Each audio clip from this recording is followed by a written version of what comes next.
E o que pode ter em comum um barbeiro, uma cortesã, um escritor mundialmente conhecido e um professor de inglês? Todos fizeram parte da história de Natal nos tempos da Segunda Grande Guerra. De tão encantadoras, essas pessoas comuns viraram personagens. O porquê deles terem sido tão marcantes, você vai saber agora, na segunda e última reportagem sobre a guerra em Natal.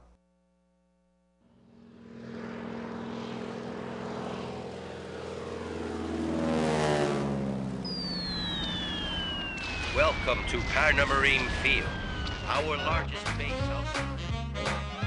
Num tempo em que se falava de guerra, isso durante o dia, porque à noite a boêmia tomava o lugar dos ares ingênuos de cidade pacata. E uma mulher forte e destemida e que virou mito de toda uma geração era a rainha dessas noites, Maria Oliveira de Barros, ou simplesmente Maria Boa. Exatamente aqui na rua Padre Pinto, na Cidade Alta, em Natal, funcionava o Cabaré de Maria Boa, exatamente aqui, olha. Onde hoje só existem ruínas do casarão de Maria Boa. E ao contrário do que muita gente pensa, o nome Boa foi dado a ela não por algum cunho sexual. Não, ela era uma pessoa extremamente generosa, principalmente com os parentes que a expulsaram de Campina Grande, ainda menina, quando foi abandonada pelo namorado. Era uma intelectual, tinha hábitos refinados e se tornou uma das figuras mais queridas e míticas durante a Segunda Guerra. Inspirado em Maria Boa, o cineasta Carlos Tourinho está produzindo um vídeo documentário sobre a cortesã. Ela era boa pela ser humana, pelo ser humano. Não por ser apesar de ser realmente, era uma morena muito bonita e muito distinta, ela tinha um charme. A Maria Boa tinha um charme, se vocês verem as fotos dela, você vê, a pose dela era sempre charmosa.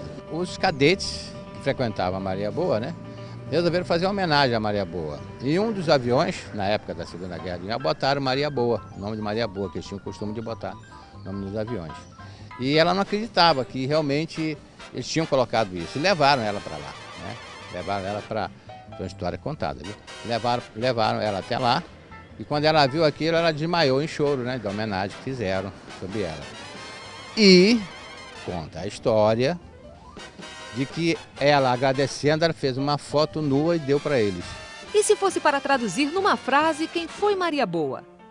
Olha, Maria Boa é muito boa.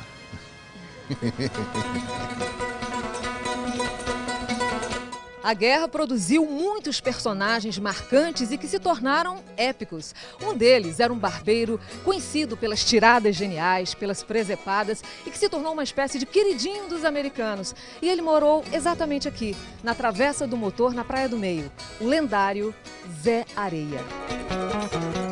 O filho, que ainda mora na mesma casa, lembra do pai com orgulho e saudade, apesar do pouco convívio. Eu convivi com ele até os 7 anos, né? Que quando ele partiu para outro plano eu só tinha 7 anos. Uma pessoa boa, ótima, um bom pai, muito amoroso, uma pessoa muito carismática, né? Você tem orgulho de ser filho de Zé Areia? Ah, com certeza. Até pelo homem que ele foi. Ele fazia aquelas sátiras e epigramas, né? Fazia essas coisas e na época da guerra, aquelas coisas que ele vendia, esses negócios todos. Era uma pessoa bem espirituosa. Foi o último boêmio, né? Um dos últimos boêmios que o Natal teve. Bom humor e reverência que atravessou gerações. Como todo mundo aqui, a gente sempre foi bem-humorado, sempre gostou de brincar com todo mundo. A Hermina na escola sempre falava que a gente gostava de brincar, que sempre fazia a Hermina sorrir. E é assim, meu pai desse jeito, todo mundo, acho que herdou. Suas piadas e tiradas pitorescas viraram folclore. Zé Areia chegou a viajar para Dakar, a serviço das tropas americanas, para barbear e cortar os cabelos dos soldados. E virou livro, O Bufão de Natal, nas mãos do jornalista Paulo Augusto. Apesar dele ser pobre, era um barbeiro, e gostava de uma caninha, bebia bastante, morava nas rocas, essa coisa toda, mas o convívio dele era muito com os empresários, banqueiros e gente, digamos assim, da alta, né? No livro eu chego a dizer que ele era assim uma espécie de macunaíma local. Bem aquele estilo que o Mário de Andrade quis caracterizar o nosso herói nacional, né? Mesmo doente e cansado, Zé Areia não perdeu o bom humor.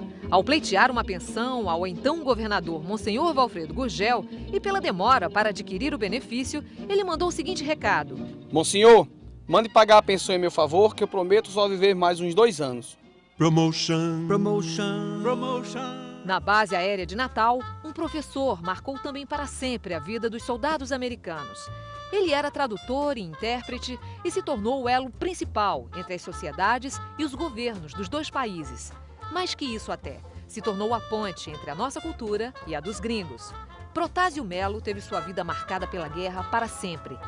Como disse Hemingway em Paris, né? Paris é uma festa. Natal tornou-se uma festa, não obstante as mortes lá no outro lado do mundo. Isso aqui para mim foi uma maravilha, uma maravilha. Foi um tempo ótimo na vida dele.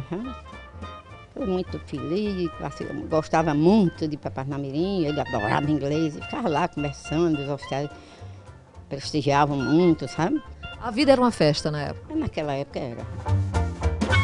Terminando a guerra, Protásio Melo continuou fazendo aquilo que ele mais amava, dar aulas de inglês. Ele foi diretor fundador da Esquebel, foi diretor do Ateneu e em 1968 veio morar no Tirol, no bairro do Tirol, aqui nesta casa. E era aqui, sentado nessa cadeira, exatamente nessa cadeira, que ele passava a maior parte do seu tempo, admirando aquilo que ele mais gostava nesse bairro, a Mata Atlântica. Era um marido maravilhoso, um pai que igual tem, mas melhor.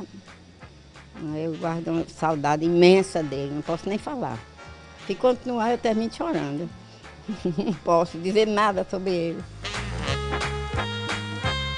Protásio adorava conversar em inglês. Morreu em setembro de 2006, deixando uma legião de amigos. Ajudou muita gente, deu milhares de bolsas de estudo, sabe? Resolvia os problemas com a calma como diretor. Deixou muita saudade e muitos amigos, sabe? Há quem também diga que o autor do Pequeno Príncipe, Antoine de Saint-Exupéry, aviador durante a Segunda Guerra, esteve em Natal na época, pouco antes da chegada dos americanos. Conta-se que foi olhando os baobás e admirando e olhando o pôr do sol do Canto do Mangue que ele se inspirou para escrever a célebre frase: "Quando a gente está triste demais, gosta do pôr do sol." As ilustrações do livro, como o elefante, a estrela, o vulcão, as dunas, coincidência ou não, são símbolos do Rio Grande do Norte. Embora tudo leve a crer que o Pequeno Príncipe foi inspirado aqui, não existe nenhum documento que registre a passagem de Exupéry por Natal. Mas mesmo assim, o escritor virou parte dessa história que Natal carrega com tanto orgulho. Personagens reais, mas também fictícios. A guerra em Natal inspirou livros e filme, como Forol, o Trampolim da Vitória, de Busa Ferraz e Luiz Carlos Lacerda. Eu achei que isso daí era o tema para a gente fazer o filme. Aí o Busa entrou depois na história, começou a fazer a pesquisa comigo, lemos alguma bibliografia referente a esse tema e tal, e fomos construindo o roteiro. Houve muitas famílias que se constituíram, né, de meninas de Natal com rapazes americanos e tal, que até hoje tem descendentes lá. Você vê, em Natal você repara que tem muita gente loura de olho azul, né? Já não mais descendentes dos holandeses, né? Mas qual personagem real da Segunda Guerra mereceria um filme? O personagem real que merecia um filme é a Maria Boa. Maria Boa era um personagem muito rico. No meu filme a gente fala muito por alto, porque ela na época estava viva e ela não quis que tocasse no tema dela, no personagem, que ela virasse um personagem. Então tem um personagem que toca fala por alto dela, en passant e tal. A gente não pôde desenvolver esse personagem, mas é um personagem muito rico. Um professor de inglês, um escritor mundialmente conhecido, uma prostituta e um barbeiro, que também era rei Momo. Só numa cidade cosmopolita como Natal, esses 4 personagens se tornariam mitos de toda uma época, de toda uma história. Mama may have, Papa may have, but God bless the child that's got his own, that's got his